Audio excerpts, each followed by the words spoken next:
I mean, at some point with Ohio State, I get the eye test. I get the eye test. It's a beautiful thing. But at some point, we got to sit down and go, shit, man. If you can play 500 or worse football teams the first 7 weeks of the season, no. We just can't keep you at the top. At some programs, yes, I agree. Ohio State, the bona fides come with them. The bona fides come with them at Ohio State. Let's get real now. The point is, it's a real point. It don't fit on Ohio State. That's a silverback. That's I disagree. You trying to? I disagree. I disagree wholeheartedly.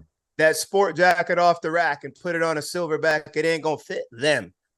Ohio State. Do you have any question that Ohio State couldn't go in here and beat any of these top 6 teams? Do you have any question about Ohio State leadership, ground game, air game, defense? Do you have any question that they couldn't beat one of these top 5 teams? No, I think Ohio State could stand toe-to-toe with any of these top teams in America right now. But the fact of the matter is, George, we ain't seen them do shit. We ain't seen them do it. You got to play your schedule. I understand that. I understand that. But at some point, G, we got us. There is something called strength of schedule for a reason. At some point, we got to go, hey, man, sorry about your luck. Your schedule wasn't worth the shit this year. Well, so let me ask you that. So Georgia played Oregon. Then they also played Kent State, and they were tied deep in the third quarter with Kent State.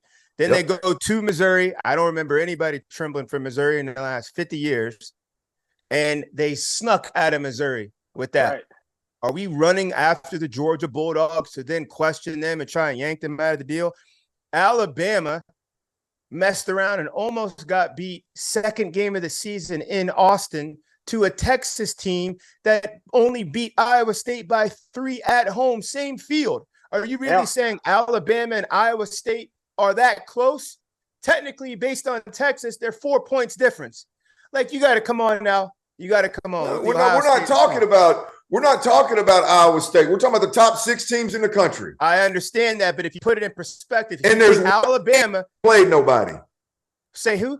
There's one team that ain't played nobody in the top 6 teams in America. There's one team in the whole Ohio State.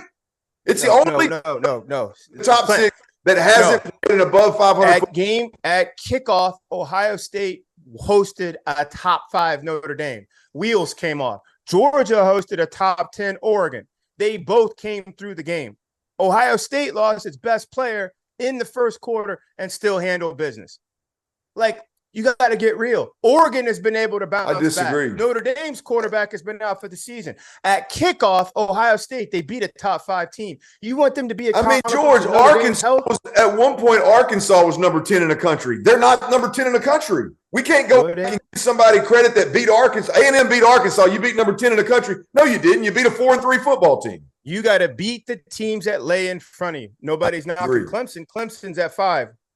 They got any marquee wins? Oh, yes. Let me pause and stop the show. Yeah, come on.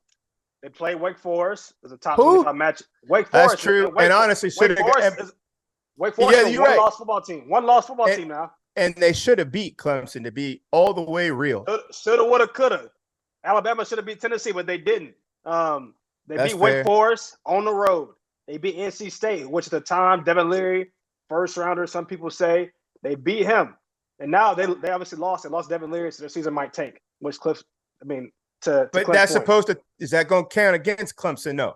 Because NC State they'll have a struggle winning at the rate they were winning with their leader. Leader's out. Yeah, just like Notre Dame's leader is out. But then Clemson plays Syracuse, top 15 game this week. So out of the last 4 games, Clemson's had 3 top 25 games.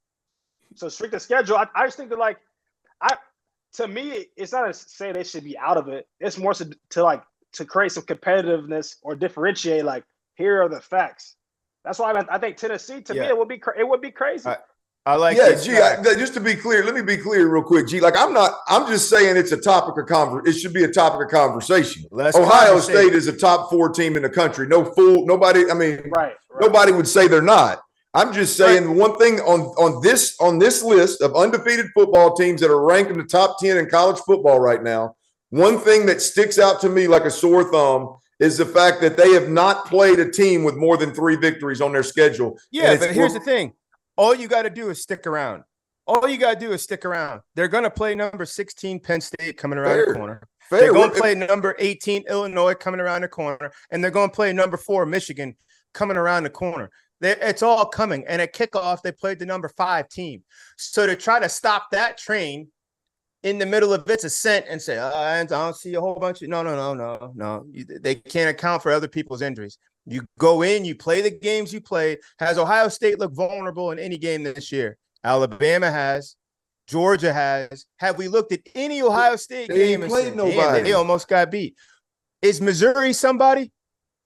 No. I mean, look. I'll take it. I'll take the silence. Texas. Are you saying Texas is now somebody? Texas, all right, though. What are we talking about? I'd be pissed if I was a program and somebody called me all right, though. Nah. What does that have to do? What does that have to do with Ohio State not playing anybody? They played Notre Dame at kickoff. They're 5. And then they got 3. They got their whole side of the conference is backloaded. Michigan State, Michigan, Penn State, Illinois, and here comes Maryland. They're all waiting on them at the back half. And they go in the front half. And they go handle it, then we'll change the conversation. The conversation shifts. I'm just saying we can't. This is exactly what we can't do, in my opinion, George. We can't sit here and talk about, well, Georgia played Missouri close. They beat them, but they played them close. Missouri ain't worth the shit. That's going to justify Ohio State playing 7 straight teams that we now know who they are. We now know who Notre Dame is. So here's the difference, though. So Illinois and Ohio State do not play each other, but Alabama and Georgia have played 1AA teams to get where they're at. Ohio State has beaten all 1A teams. There's a difference. So you keep talking about the big win here, but you ain't talking about that roadkill these guys in the SEC often sign up for preseason as well. And I'm going to say it again. Alabama eased past Texas without their starting quarterback by a point and got out of there. Same Texas team barely survives Iowa State. Is anybody calling Iowa State a quality win? That's only 4 points difference. Georgia goes to Missouri and was on the ropes all night. Is that a quality win? No, it is not.